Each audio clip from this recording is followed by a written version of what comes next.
Start by drawing a line. Then mark 2 points on this line. Then do a point in the bottom, draw lines from the previous to the new point, and 2 new points on those lines. Connect those points to the original points. And congratulations, you now have a plane in perspective, but we can go further. From the original point, draw a line upwards and do exactly the same thing, create another plane in perspective. And you now have a box outliner with black to make it look extra good.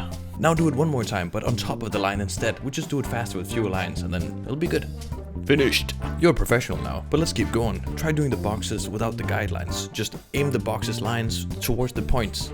And it doesn't have to be perfect, just kinda in the ballpark. Do many of them all over the place, in the middle, in the corner. Who cares? I care. If you want to step up your game, try adding a third vanishing point in the way bottom. Do the usual, do the plane, do the perspective. Now connect those vertical lines to that third vanishing point. It's more dynamic, but it only works below the line though.